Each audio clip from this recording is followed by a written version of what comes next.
जय हिंद विद्यार्थी मित्रांनो, आपल्या सगळ्यांचं GD क्लासेस या यूट्यूब चॅनलमध्ये स्वागत आहे. विद्यार्थी मित्रांनो, आजपासून इयत्ता 11वी साठी भाग 1 व भाग 2 फॉर्म भरायला सुरुवात झाली आहे. ही फॉर्म भरत असताना आपल्याला कोणती प्रोसेस करायची ते आपण या व्हिडिओमध्ये सांगणार आहे. भाग 1 अगोदर जर आपण रजिस्ट्रेशन केलं नसेल तर त्या भाग 1चं आज आपण रजिस्ट्रेशन करू शकतो. त्याच्यासाठी लागणारं जे डॉक्युमेंट्स आहेत, TC किंवा त्याला आपण LC म्हणतो, या डॉक्युमेंट आपल्याला स्कूलमधनं आणणं गरजेचं आहे. त्याच्याबरोबर आपल्याकडं मार्क मेमो पण असणं गरजेचं आहे, तो स्कूलमधून आणायचा आहे. आपण फक्त कास्ट सर्टिफिकेट आणि जी नॅशनल डोमसाईल आहे यासाठीच फक्त हमीपत्र अपलोड करू शकतो. त्यानंतर या फॉर्मची जी लिस्ट आहे, मेरिट लिस्ट, ती 26 मेला आपल्याला जाहीर होणार आहे. या फॉर्म भरत असताना आपल्याला काय काळजी घ्यायची आणि काय काळजी घ्यायची नाही ते आपण बघूया. या वेबसाईटवरती सर्च केल्यानंतर आपल्याला इथं स्टुडंट रजिस्ट्रेशन भेटते. त्या स्टुडंट रजिस्ट्रेशनवरती आपल्याला काय करायचं, क्लिक करायचं आणि पुढं जायचं आहे. त्याच्यावरती अगोदर बघा cap round 1, cap round part 2 आणि कोटा ऑप्शन. कोटा ऑप्शनचा अर्थ असा आहे की स्टुडंट मॅनेजमेंट किंवा स्कूल मॅनेजमेंटचे ॲडमिशन्स. आता काय करायचं, आपण स्टुडंट रजिस्ट्रेशन्सवरती क्लिक करायचं. त्याच्यावरती क्लिक केल्यानंतर आपल्याला काय भेटेल, पुढची प्रोसेस भेटते. Student registration application 10th school area.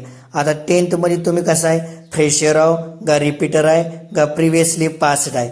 तर आपण ह्याच्यामध्ये काय म्हणणार बघा, स्टुडंट एरिया काय विदिन अ महाराष्ट्र स्टेट. आपण महाराष्ट्र स्टेटमध्ये का आउटसाइड द महाराष्ट्र स्टेट आहे, तर आपण सिलेक्ट काय करणार या ठिकाणी, within a Maharashtra state. Outside the Maharashtra state असेल का, नाही, त्याला आपण काय करणार, कॅन्सल करणार. विदिन अ महाराष्ट्र स्टेट या ठिकाणी आपण कॅन्सल करणार. आता खाली बघा ॲप्लिकंट स्टेटस. ॲप्लिकंट स्टेटस याचा अर्थ आहे फॉर्म भरणाऱ्या विद्यार्थ्याचा स्टेटस काय आहे, तो फ्रेशर आहे, रिपीटर आहे का प्रिव्हियसली पास्ड आहे. फ्रेशर म्हणजे आता जस्ट आपण 10वी पासआउट झालेलो असेल.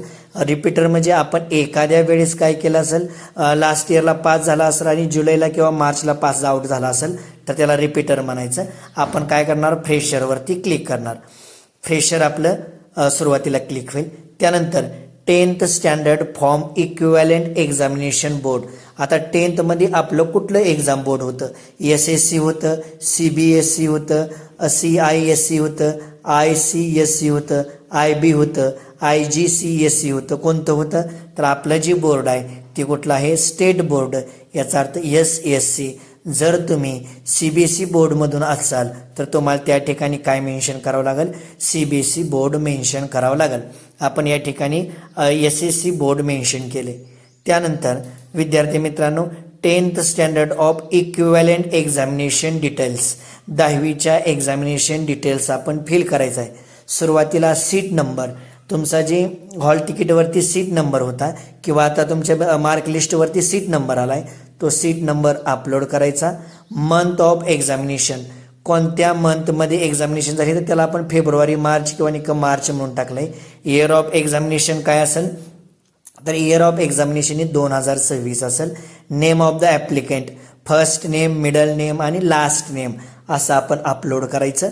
त्यानंतर ॲप्लिकंट कॉन्टॅक्ट डिटेल, तुमचं जे ॲप्लिकेशन करणार आहे त्याचा कॉन्टॅक्ट डिटेल या ठिकाणी अपलोड करायचा आहे.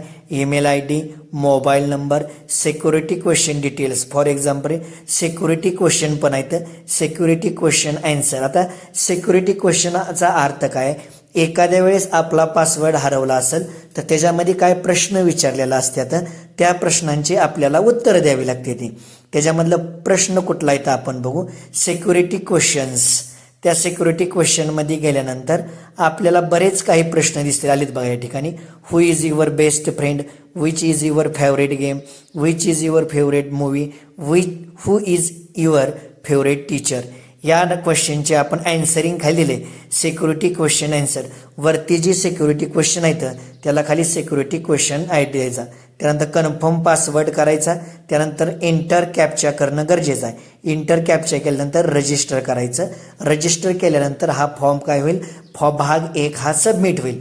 भाग 1 साठी आता आपल्याकडे प्रॉपर स्टुडंटचा ID नसल्यामुळं भाग 2 मला सांगता येणार नाही या ठिकाणी. पण जर आपल्याला भाग 2 भरायचा असेल तर त्याच्यासाठी आपण 10 शाळेची नावं देणं गरजेचं आहे. प्रेफरन्स म्हणायचं त्याला.